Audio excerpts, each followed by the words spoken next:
마가복음 말씀 섬김의 길을 걷는 참된 제자. 마가복음 말씀 섬김의 길을 걷는 참된 제자라는 제목을 가지고 하나님의 말씀 증거하도록 하겠습니다. 지난 시간 우리는 주님께서 말씀하신 세 번째 순환 예고의 내용을 살펴보았어요. 이 세 번째 순환 예고는 앞선 두 번의 순환 예고와 비교할 때 훨씬 더 구체적이고 상세하다는 특징을 가지고 있는데, 주님께서는 단순히 고난과 죽음을 말씀하신 것이 아니라 이방인들에게 넘겨지고 또 능욕과 침뱉음, 그리고 채찍질, 그리고 죽음에 이르기까지 자신들에게 닥칠 그 순환의 과정들을 이 마지막 세 번째 가르침을 통해서 이제 분명히 밝히시는 것이죠. 이를 통해서 주님 가시는 그 십자가의 길이 더 이상 어떠한 가능성이나 비유가 아닌, 제자들은 그렇게 믿고 싶었겠죠. 그러나 그것은 피할 수 없는 현실이며 반드시 이루어질 하나님의 뜻임을 분명히 선포하신 것이다.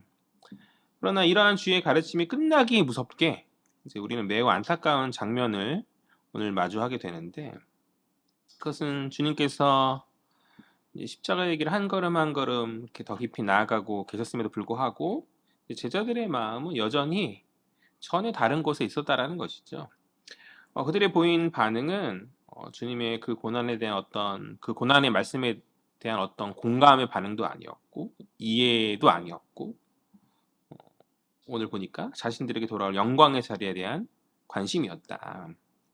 그 요청을 한 이들은 세베대의 아들들이죠. 바로 야고보와 요한 형제인데, 이들은 여전히 예수를 로마의 권세를 무너뜨리고 새로운 나라를 세울 어떤 정치적인 메시아로 이해하고 있었고, 그렇기에 이제 주님 승리의 그때, 그 주님의 영광이 드러나는 그 순간에 자기들 좀 기억해달라, 자기들도 그 예수 옆에서 높은 자리를 차지하고 싶었던 그런 어떤 자신들의 속내를 드러내고 있는 것이죠.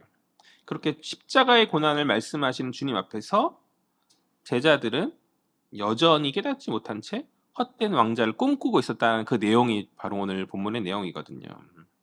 그러나 이 어리석어 보이는 이 제자들의 이 모습은 단지 제자들만의 이야기가 아닌 줄 믿습니다. 십자가와 고난의 길을 말씀하시는 그 주님 앞에서 우리는 진정 부르심의 순복함으로 그 길을 걷고 있는지 우리 스스로도 한번 성찰해 봐야 된다고 생각하거든요. 요즘 교회가 시끄러워요. 유명한 목사님의 어떤 그런 말년의 그런 이야기로 말미암아서 40억 이야기, 뭐 아실 분들은 아실 것 같고 하는데, 영광을 추구하면서 달려오셨던 길이 아니셨을 텐데 마지막 그 한마디 말로 인해서 이제 그 모든 것들이 다 헛된 것이 되어버린 그런 안타까운, 그런 유명하고 잘나신 목사님도 그러한데 하물며 우리야 어떻겠어요. 우리 역시 여전히 주의 말씀이 우리 가운데 있었음에도, 십자가의 고난과 주의 길을 따르는 그런 요청이 부르심이 있었음에도 불구하고 오늘 본문 속 야고보와 요한 두 형제처럼 어리석은 모습으로 헛된 영광을 꿈꾸고 있지 않냐는 것이죠. 만약 우리의 모습이 그러하다고 한다면 오늘 이 시간 우리가 말씀을 살핀 가운데 참된 제자의 길이 무엇인지를 다시 한번 마음에 새기며 주의 부르심 앞에서 우리 삶을 다시 한번 세우는 복된 시간 되시기를 간절히 소망합니다. 본문 내용 살펴보죠. 35절, 36절, 37절 같이 읽겠습니다. 시작.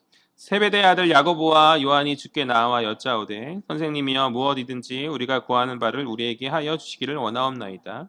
이르시되 너희에게 무엇을 하여 주기를 원하느냐 여짜오되 주의 영광 중에 우리를 하나는 주의 우편에 하나는 좌편에 앉게 하여 주옵소서. 아멘. 앞서 서론에서 이야기하였듯이 세베대의 두 아들인 야고보와 요한이 이제 주님께 이후에 있을 그 자신들의 영광의 자리, 그러니까 지위에 대한 어떤 것을 달라는 간청 장면인 거죠.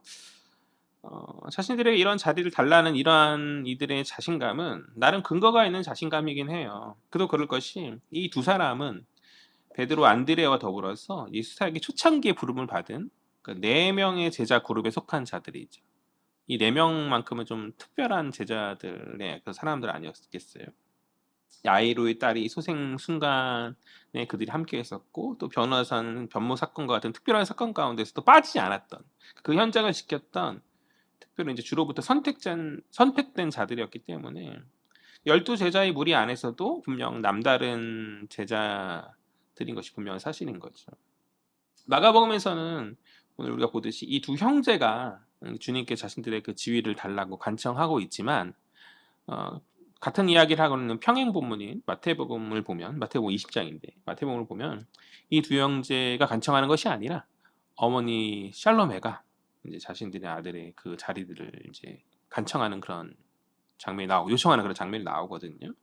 그럼 이제 그런 생각이 들죠. 아니 왜 마가복음과 마태복음의 내용이 다르냐? 왜 같은 내용인데 왜 주님께 간청하는 사람의 차이가 있냐? 뭔가 그래서 이제 자유주의 학자들이나 그런 공격하는 사람들은 이 성경에 뭔가 문제가 있는 거 아니냐, 오류가 있는 거 아니냐라고 그렇게 이야기하지만 그냥 뭐 어렵게 생각할 게 뭐 있겠어요. 그러니까 어머니 샬로메와 두 형제 야고보, 요한 모두가 주님께 간청한 것이 아니겠는가 그렇게 생각하면 되지 않겠어요. 단지 이제 마태와 마가 각 저자가 이제 취사 선택함 가운데서 이제 주체가 누구인지를 자신들의 시각 안에서 그렇게 표현한 것뿐이겠죠. 어쨌든 간에 예수의 영광의 그 순간 자신들에게 있을 그 자리를 이제 뭐 어머니와 함께 두 형제가 같이 요청하는 그런 장면으로 우리가 이해하면 되겠다. 이 샬로메는요.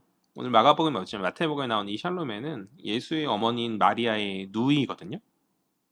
그래서 예수와는 당연히 이 두 형제들이 이제 혈연 관계가 되는 거죠. 혈연이 어떻게 되는 거죠?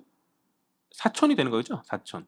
아무튼 그렇게 추정되어지는데 즉 이들의 이런 오늘 청탁하는 거잖아요. 한 자리 달라는 그런 청탁의 배경에는 이런 혈연 관계가 이제 배경적으로 있었기 때문에 이들이 이제 자신감 있게 그래도 우리가 남이가를 하면 시전하면서 주님 그 영광의 자리에 우리가 한 자리 해야 되지 않겠냐라는 미리 선점하고 있는 그런 아주 약삭 빠른 모습을 보여주고 있다는 것이죠.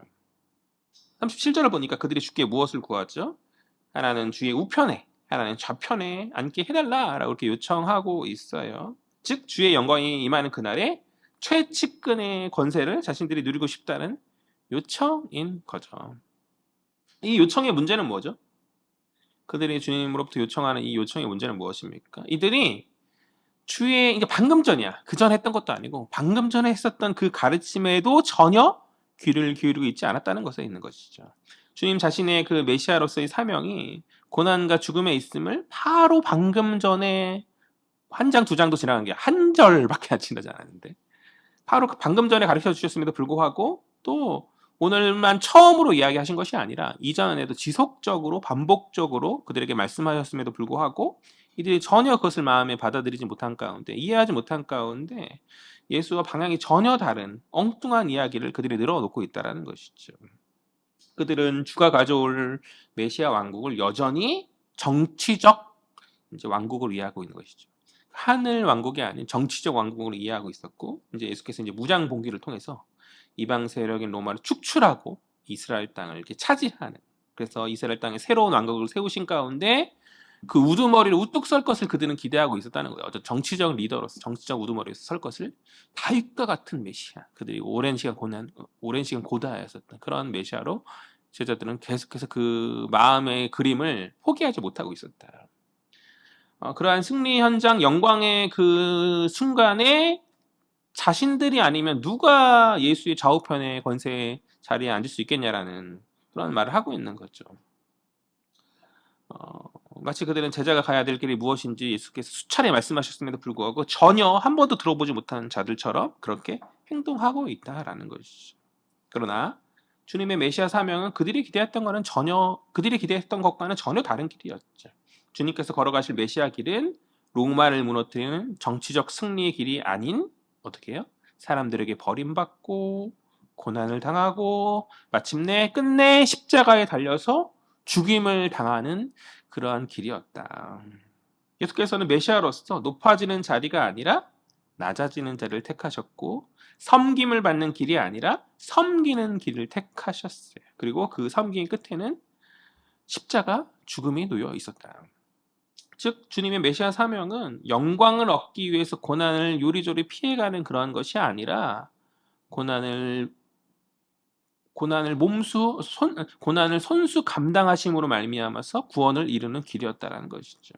그러니까 주님께서는 그러한 그 자신의 고난과 순환의 그 죽음의 끝이 있는 그 길을 제자들도 함께 따르길 원하셨건만 그러나 이제 계속 제가 계속 같은 얘기를 하는 거예요. 그러나 그럼에도 불구하고 제자들은 이 메시아의 길을 이해하지 못하고 받아들이지 못한 채 계속 안타깝게도 여전히 왕자의 권세를 요구하고 있다. 여전히라는 단어를 제가 설교 중에 계속 제가 이 설교 원고를 작성하면서 계속 반복해서 쓰고 있더라고요. 그러니까 제자들이 여전히 그랬다는 거죠. 여전히. 그럼 우리도 여전히 여전히죠. 아멘. 이제 깨닫고 하가 아니라 여전히 그러고 있다. 우리 모습도. 우리는 다르지 않다는 것이죠. 우리도 다르지 않다. 우리는 주 얘기를 따라 말하면서도 정작 우리 기도의 제목을 보면 우리 기도의 자리에서 십자가의 길보다 어떤 안정과 성공을 또 어떤 섬김의 자리보다 인정의 자리를 우리가 많이 구하고 있지 않습니까? 36절에 주님께서 제자들에게 물으시죠.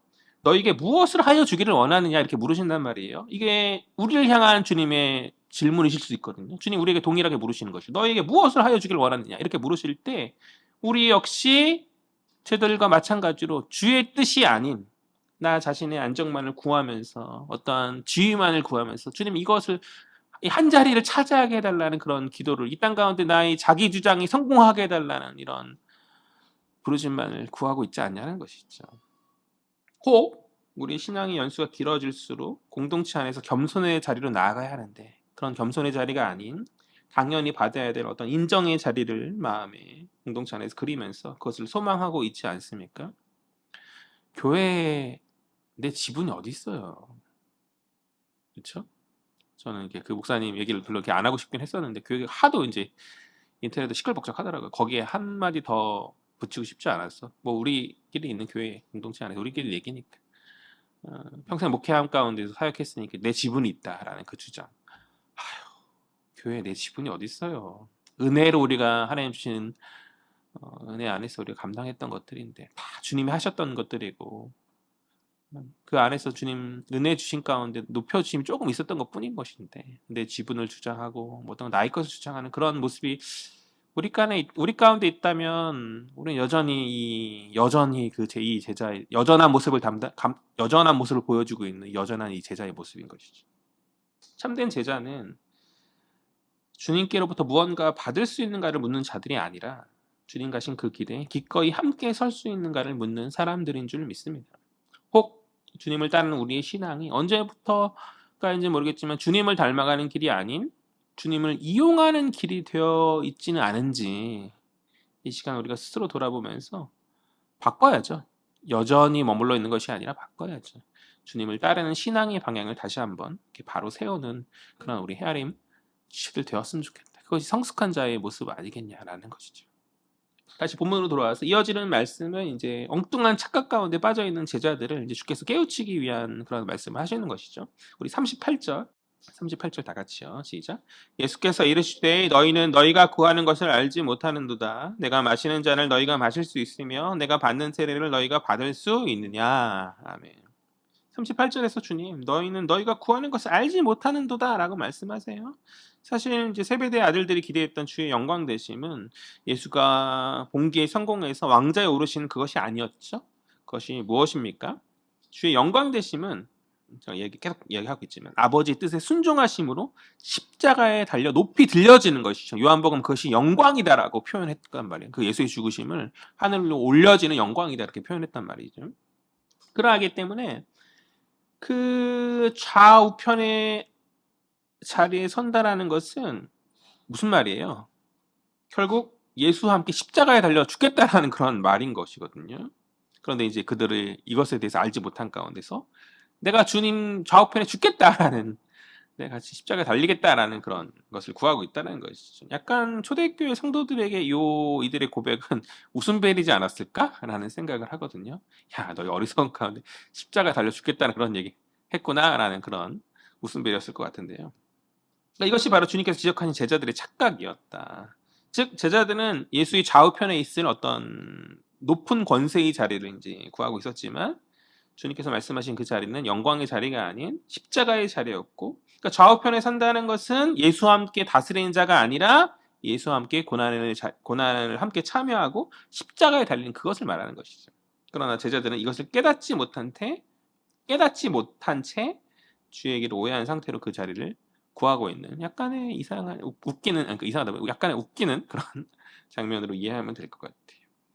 이어지는 38절 중반절에서 이제 주님 제자들이 꿈꿨던 그 영광의 자리가 어떠한 자리인지 이제 잔과 세례라는 표현을 통해서 이제 구체적으로 설명하여 주시거든요.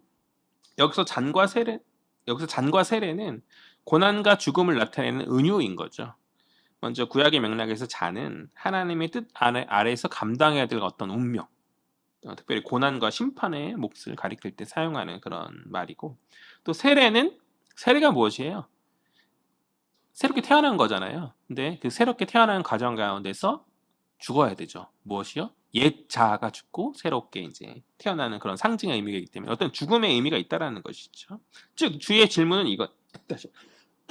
주님의 질문은 이거예요. 너희들의 생각과 달리 나의 영광의 자리는 고난과 죽음의 자리인데 그 고난의 잔과 죽음의 세례를 너희들이 나와 함께 과연 감당할 수 있겠는가? 라고 이렇게 물어보시는 거거든요. 그러나 주님의 이러한 질문에 제자들이 어떻게 대답하죠? 이 말씀의 무게를 알지 못한 채 대답하죠. 어떻게요? 할 수 있나이다라고 대답합니다. 그러니까 이 주님께서 말씀하신 이 엄청난 무게의 어떤 말씀의 그 무게의 어떤 엄중함을 그들이 깨닫지 못한 채 그냥 섣부른 고백을 하죠. 할 수 있습니다라고 우리가 할 수 있습니다라는. 그러니까 어떤 깨달음에 있는 믿음의 고백이라기보다는 아직 십자가를 제대로 알지 못한 가운데 내뱉는 성급한 자신감이었다. 그러면 이제 우리가 생각할 때 이러한 이들의 참 성급한 말에 내가 만약에 이제 예수님의 상황이었었다라면 야 네가 알지도 못하고 진짜 뭐 아유 그렇게 함부로 내뱉지 마라 라면서 호되게 이제 꾸짖으면서 말씀하셨을 것 같은데 주님 긍정적으로 받으세요 그들의 고백을. 39절 중반절을 보니까 주님 그들의 대답을 부정하지 않으시고 긍정하시거든요. 우리 39절 볼까요? 다 같이 읽겠습니다. 시작. 그들이 말하되 할 수 있나이다. 예수께서 이르시되 너희는 내가 마시는 잔을 마시며 내가 받는 세례를 받으려니와. 아멘. 그러니까 39절 중반절을 보니까 너희는 내가 마시는 잔을 마시며 내가 받는 세례를 받을 것이다 라고 주님께 말씀하신단 말이죠. 이는 지금 당장은 그들이 잘 알지 못함 가운데 내뱉고 있는 섣부른 자신감의 그런 말이지만 주님의 기대는 이거죠. 이후에 결국 그들이 변화되어서 주의 제자로서 주가 가신 그 길을 따라갈 것을 기대하심 가운데 하시는 예언적 말씀이시죠. 예언적 말씀이시죠. 그 주님의 예언대로 결국 그들은 결국 주님의 기대대로 그 예언대로 끝내 주가 가신 고난의 길을 따라가는 자들이 되지 않습니까? 지난 시간에 제가 이야기했던 것처럼 야고보는 제자들 중에서도 초대교회에서 최초의 순교자로 이름을 남겼고 또 요한은 반모섬에서 죽진 않았지만 귀양살이함으로 말미암아서 여러 핍박과 고난을 감당하는 고난의 자리를 감당하는 그 주가 가신 그 길을 두 사람 모두 다 따라가는 것이죠. 그 예언의 말씀대로. 그러니까 정리하면 이들이 잘 모르는 가운데 내뱉은 어떤 섣부른 충성이죠. 그런 충성이긴 하지만 어떤 섣부른 자신감으로 내뱉은 그런 말이었음에도 불구하고 그럼에도 주님께서는 그들의 그러한 연약한 고백마저 헛되이 여기지 않으시고 주의 어떤 섭리 다스림 안에서 그 시간의 다스림 가운데서 그 고백을 진짜 순종으로 빚어가셨다로 이렇게 우리가 이해하면 될까요? 여기에 주의 섭리가 있는 은혜가 있는 것이죠. 끝내 쓸모있게 만드시는 하나님의 인도하심이 있는 줄 믿습니다. 계속해서 이어지는 40절을 보면 이제 주님께서는 그들이 장차받을 고난은 말씀하시면서도 40절을 보면 주님께서는 그들이 장차받을 고난을 말씀하시면서도 좌우편의 자리는 허락되지 않았음을 분명히 하시죠. 그들이 이제 너희가 할 수 있다 고백하였으니까 그렇게 나의 십자가를 짊어지고 갈 건데 그런데 내 그 좌우편의 자리는 너희에게 허락된 것은 아니야 라고 이제 분명히 말씀하세요. 그 좌우편의 자리는 뭐죠? 십자가 달릴 때 그거 역사적 상황 안에서 예수의 십자가 좌우편에 누가 달리죠? 강도라고 성경이 표현하죠. 강도들이 달리지 않습니까? 그러니까 그 강도들에게 그러니까 그들에게 예비된 자리가 아닌 강도들에게 예비된 자리인 것이죠. 그것은 하나님의 주권과 섭리인 거예요. 그들이 구하고 달라고 해서 얻을 수 있는 그런 자리도 아니고 그들이 또 그것을 원해서 달라고 하는 것도 아니고 그렇죠. 애초에 이제 그들이 기대했던 그 영광의 자리도 아니었거니와 어쨌든 간에 그러나 비록 그 십자가 좌우편의 자리는 아니라 할지라도 제자들의 결국은 이후에라도 끝내 주의 십자가를 지는 자들이 되어진다. 그 정도로 이렇게 이해하면 될 것 같고요. 이것을 우리에게 적용해 보죠. 야고보와 요한이 할 수 있는 대답은 제가 아까 이야기했던 것처럼 성급한 자신감이었다. 그러니까 깨달음 가운데 나오는 깊이 있는 고백이 아니었다라는 것이죠. 이는 주의 뜻에 벗어난 가운데 내뱉은 잘못된 고백이었어요. 혹 우리도 그와 같지 않은지 우리 신앙을 점검해야 하는 줄 믿습니다. 우리의 신앙생활 가운데 어떤 열심들이 있잖아요. 예수의 이름을 하는 그런 열심들이 주의 뜻에 정말 일치한 것인지를 우리가 많이 숙고하고 고민해 봐야 된다고 생각해요. 만약 뭔가 주의 뜻이 아닌 내 뜻이 앞서고 있다라고 한다면 그것은 무의미한 열심이 될 수 있는 것이죠. 주님 마지막 그날 그때에 너는 나를 위해서 한 게 하나도 없다라고 말씀하신다면 얼마나 충격이겠어요. 그리고 돌이킬 수 없는 상황이잖아요. 그럴 때. 그러니까 그것만큼 헛된 일이 아닐 수 없는 것이죠. 그러나 감사한 것은 뭐냐면 끝내 제자들이 순종의 사람으로 다듬어졌듯이 주님 우리 역시 그렇게 빚으시고 다듬으신다는 사실이죠. 그러니까 열심을 내는 거에 또 주저할 필요는 없어요. 열심으로 내되게 그 열심이 점차 주의 뜻에 맞도록 이렇게 바꾸어 가심을 믿고 물론 이제 그 가운데서 숙고함 가운데 나아가야 하겠죠. 그러니까 비록 지금은 연약하고 부족하여서 내 뜻과 생각에 주님을 많이 앞서고 있다 할지라도 주님 우리 그 부정의 고백을 거부하지 않으시고 긍정하여 주시고 받아주심으로 말미암아서 끝내 우리를 순종의 사람으로 다듬어 주실 줄 믿습니다. 아멘. 교회 안에서 또 이렇게 무언가 왜 이렇게 저 사람 앞에 나서가지고 막 저렇게 일들을 벌려 막 그렇게 하지 마세요. 그 사람이 열심이니까 존중해 주시고 또 그 열심을 가지고 사용하신 하나님의 그런 것들이 있거든요. 제 동기들 가운데서 좀 약간 독특한 그런 사람들이 있어요. 근데 그 독특한 기질을 하나님께서 그 기질에 맞는 사역의 자리에서 주시더라는 것이죠. 그래서 저기서 목회를 하겠나 너무 이렇게 다혈질 아니면 너무 강성이다 이런 친구들도 있었는데 어떤 방식이든 하나님 사용하시더라. 그러하니 또 다듬어 가신 가운데 또 하나님 길을 열어주시는 것들이니까 공동체 안에서 열심으로 나아가는 그런 것들 가운데서 주님 다듬어 주실 것, 또 우리 스스로도 하나님 우리 모습을 다듬어 주실 것을 기대함 가운데 나의 뜻과 주의 뜻이 일치되는 것을 향해 그 변화를 향해서 우리가 이제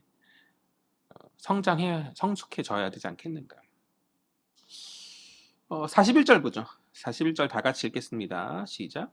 열 제자가 듣고 야고보와 요한에 대하여 화를 내거늘. 아멘. 화를 내거늘. 아멘. 41절은 이제 나머지 열 제자들의 뭘 이야기하고 있죠? 분노를 이야기하여 주고 있어요.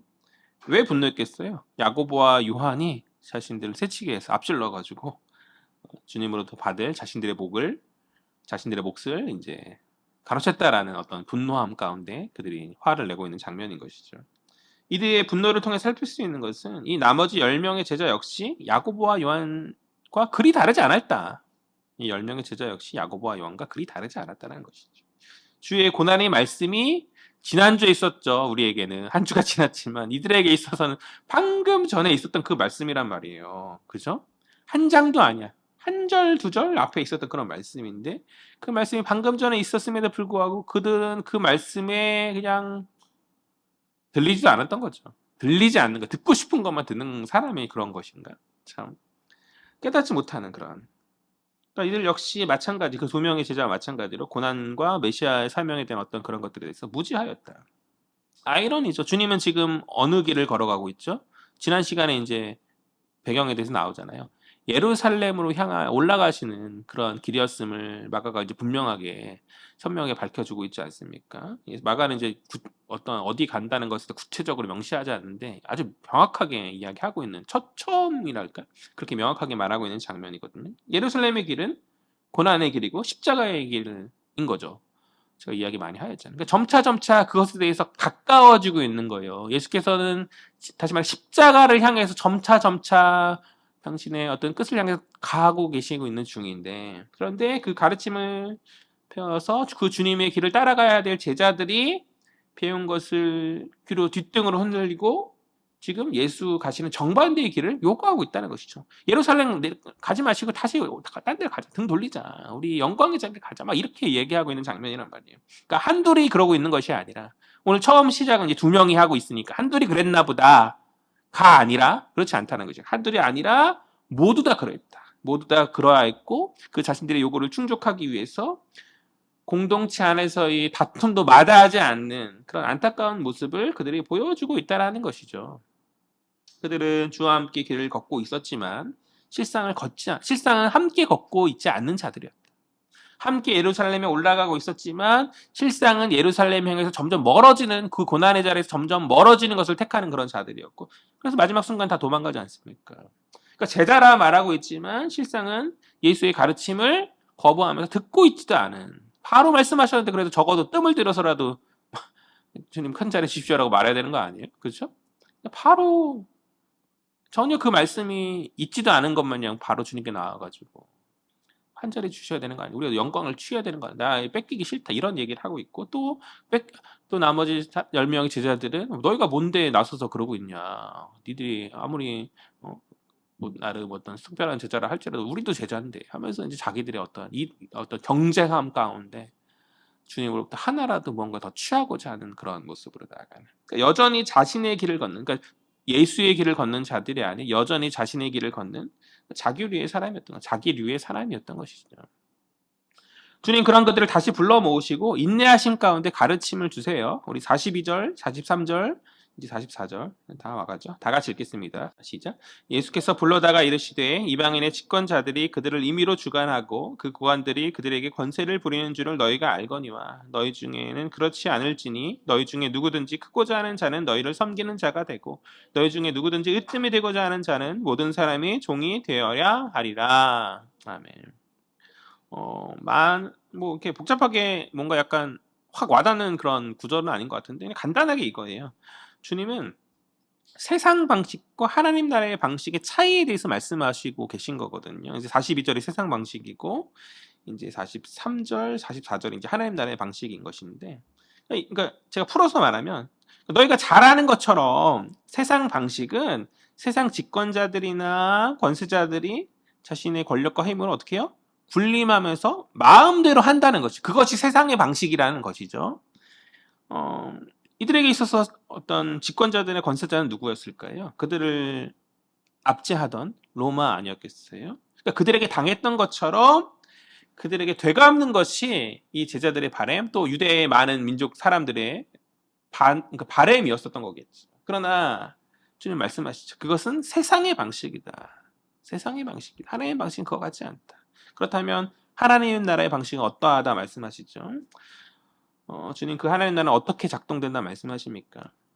크고자 하는 자는 섬김을 통해서, 으뜸이 되고자 하는 자는 종됨을 통해서 작동된다 그렇게 말씀하세요. 다시 말해서 섬김과 종됨으로 작동되는 나라라 이 말이죠. 즉 모든 사람의 종이 되어라. 이게 말이 종이지 노예되라는 말이거든요. 노예가 되어라. 이것이 새롭게 세워진 하나님 나라의 모습이라는 거죠. 이런 주님의 말씀은 제자들의 기대를 완전히 허무는 말씀이 아닐 수 없죠. 세상 가치관에 따른 어떤 계급 구조, 서열 방식은 제자 공동체의 삶이 될 수 없다라고 주님 말씀하시는 것이거든요. 그러니까 제자 공동체의 삶의 방식은 군림이 아닌 섬김이다. 섬김이다. 지금 완전히 그들의 가치관을 부수는 정반대의 말씀을 하시면서 또 그 말씀을 주님 손수 보여주시죠. 우리 45절 말씀 다 같이 읽어보도록 하겠습니다. 시작. 인자가 온 것은 섬김을 받으려 함이 아니라 도리어 섬기려 하고 자기 목숨을 많은 사람의 대속물로 주려 함이니라. 아멘. 45절의 인자라는 단어에 주목할 필요가 있는데, 인자는 제가 이제 예전에 마가복음 설교하면서 이 인자라는 단어를 할 때 잠깐 설명했던 기억이 있는데요. 이 인자는 다니엘서 7장 15절에 기록된 어떠한 사람 같은 이, 즉 신적 존재를 말하는 것이거든요. 다니엘이 환상 가운데 보았었던 신적 존재인데 특별히 열방을 다스리는 권세를 부여받은 그러한 인물이에요. 그런데 그 인자 되신 주님이 어떻게 해요? 인자 되신 주님 자신이 섬기기 위해 오셨다라고 말씀하시고 있다라는 것이죠. 다시 말해서 이거죠. 인자조차도 섬김받을 권리를 포기하면서 섬김의 길을 가시는데 다른 자는 말할 것도 없다는 그 말씀을 하고 계시는 거예요. 이 구절 가운데서. 이해가 되시나요? 그러니까 세상 모든 권세를 아버지로부터 다 받기로 된, 그러니까 사람 같은 이가 바로 인자인데 인자 되신 주님 자신도 그러니까 인자조차도 그것을 다 내려놓고 섬기고 죽기 위해서 그 고난을 감당하기 위해서 가는데 너희가 말할 게 뭐냐? 너희도 당연히 그래야 하지 않겠냐라는 그런 말씀을 하고 계신 것이다. 이 45절은 마가복음의 전체 주제이자 핵심 구절이거든요. 주님 이 땅에 오신 사명과 목적에 대해서 분명히 말씀하여 주고 계시기 때문에 그러한데 주님의 사명은 자신의 섬김받을 권리를 내려놓고 섬기는 그런 섬김이고 또 그 섬김의 구체적 행동이 무엇인가? 많은 사람의 대속물이 되어주는 것. 많은 사람의 대속물이 되어주는 것. 대속물이 뭐예요? 두 글자예요. 몸값. 몸값이다. 노예들을 해방시키기 위해서 값을 주고 사는 그 몸값을 이야기하는 것이거든요. 그러니까 그 몸값을 주께서 자신의 생명으로 치르기 위해서 오셨다라는 것이죠. 이것이 주님 이 땅에 오신 목적과 사명인 것인데 이 말은 주님 자신의 목숨으로 우리를 섬기셨다. 자신의 생명을 다해서 생명으로 우리를 섬기셨다. 즉 모든 열방으로부터 이방의 권세자들로부터 마땅히 섬김받아야 될 인자가 우리를 위해서 자기 목숨을 내어놓는 그런 섬김으로 우리를 지금 섬기고 있는데 주를 따르는 제자라 말하는 자들의 실천이 그와 달라서 되겠는가라는 메시지를 주고 있다는 것이죠. 오늘 이 말씀은 제자는 우리에게 도전하여 주고 있는 말씀이에요. 어떻게 해요? 예수도 그렇게 인자 대신 그분도 마땅히 섬김받아야 될 그분도 권리 포기하고 그렇게 가고 있으니 너희도 섬겨라. 너희도 종 되라.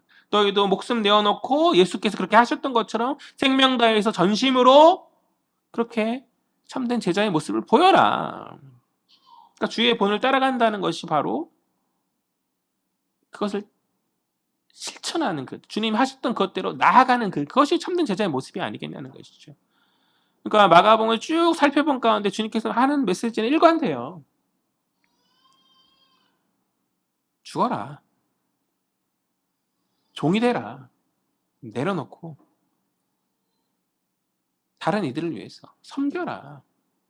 그냥 그러니까 이제 제 설교할 때마다 이렇게 물에 이렇게 타주시죠, 그죠? 누군가 이렇게 섬겨주신 거죠. 감사한 거죠. 그 정도 선에서의 섬김을 말하는 게 아니죠. 교회의 섬김은. 우리가 교회에서 섬기라고 말하면 어느 봉사하고 뭐하고 이 정도로 생각하잖아요. 근데 주님이 말씀하시는 섬김은 종이 되라는 거예요. 노예가 되라는 거예요. 목숨도 아끼지 말라는 거예요. 정말 가장 밑바닥에 가라는 거예요. 가벼운 정도의 섬김, 내가 할 수 있는 정도의 섬김이 아니라 내가 할 수 있는 최고의 그것을 하라는 것이죠.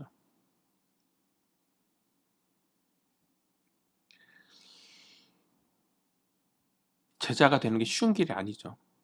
제자가 되는 게.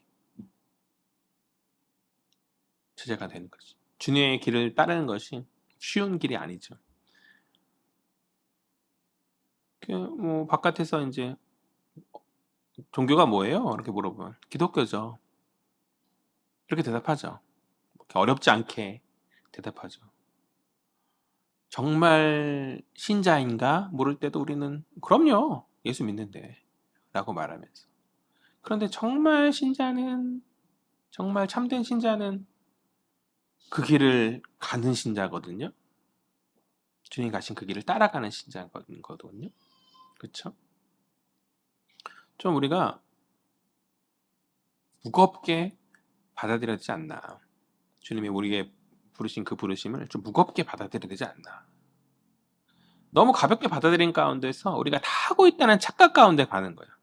그러니까 이제 신앙의 연수가 좀 쌓이면 내 지분을 요구하고 뭔가 이렇게 나의 자기 주장을 요구하고 그렇게 나가는 건 아니겠어요? 가실 수 있어요?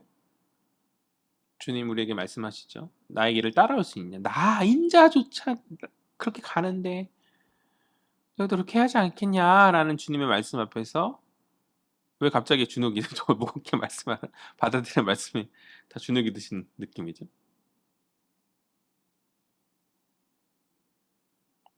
많이 고민해 보시길 바랍니다.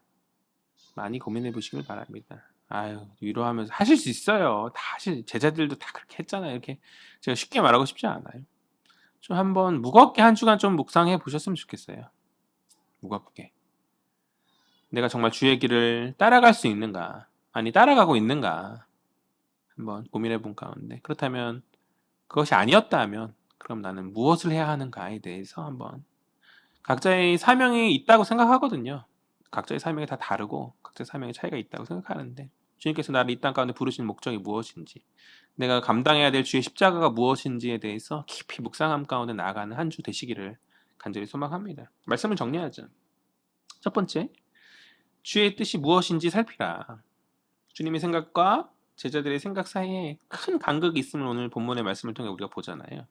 혹 우리의 생각과 주의 생각 역시 그런 것이 아닌지 또 오늘 잘못된 청탁으로 나아갔었던 그 제자들의 모습을 반면교사 삼아서 우리의 앞서가는 마음들을 좀 내려놓고 겸손히 주의 뜻을 구하는 복된 하나님 치들 되기를 간절히 소망합니다. 두 번째, 우리의 부족함에도 주님 우리를 다듬어 가신다. 우리가 기억해야 할 것은 제자들의 연약함과 착오에도 불구하고 주님께서는 그들을 포기하지 않으시고 끝내 순종의 사람으로 다듬으셨다라는 사실인 거죠. 위로의 말씀이 되는 줄 믿습니다. 우리의 연약함에도 불구하고 주님은 우리를 끝내 순종과 섬김의 일로 인도하시면서 참된 제자로 자라가게 하실 것이기 때문에 우리에게 위로가 되는 말씀인 줄 믿습니다. 세 번째, 섬김과 낮아짐이 참된 제자의 길이다. 주의 나라는 세상의 나라와 달리 섬겨야 되고 종이 되어야 하는 나라이죠. 주님께서 친히 몸소 보여주신 그 섬김의 모범, 곧 자신을 낮추시고 생명까지 내어놓으셨던 그 사랑과 희생. 우리 역시 제자로서 그 본을 따라서 겸손히 섬기며 낮아지는 삶을 살아야 하는 줄 믿습니다. 오늘 말씀을 마무리하면서 우리 각자의 삶을 돌아보길 간절히 소망합니다. 나는 주의 길을 따라가는 참된 섬김을 실천하고 있는가? 내 신앙이 열심히 주의 뜻에 일치하고 있는가? 아니면 내 뜻을 앞세우고 있지는 않은가? 주의 섬김을 본받아서 나의 생명과 어떤 시간, 열정, 재능 등등을 이웃을 위해서, 교회 공동체 지체들을 위해서 기꺼이 내어놓고 있는지에 대해서. 주님 단순히 우리를 제자로 부르신 것이 아니라 그와 함께 길을 걷는 동행자로 부르셨어요. 우리는 이 말씀을 마음에 새긴 가운데 세상의 가치와 나의 욕심을 내려놓고 주님 보여주신 섬김의 길을 기꺼이 따르는 참된 제자가 되기를 간절히 소망합니다. 주의 본을 따라 낮아지고 섬기며 사랑으로 헌신하는 삶, 그 길이 바로 우리가 걸어야 될 참된 제자의 길이죠. 바라기는 우리 헤아림의 모든 지체들이 말씀을 마음에 새긴 가운데 주의 섬김과 사랑을 본받아서 낮아지고 섬기며 헌신된 삶을 기꺼이 감당해 나아가는 복된 지체들 되시기를 주의 이름으로 간절히 소망합니다.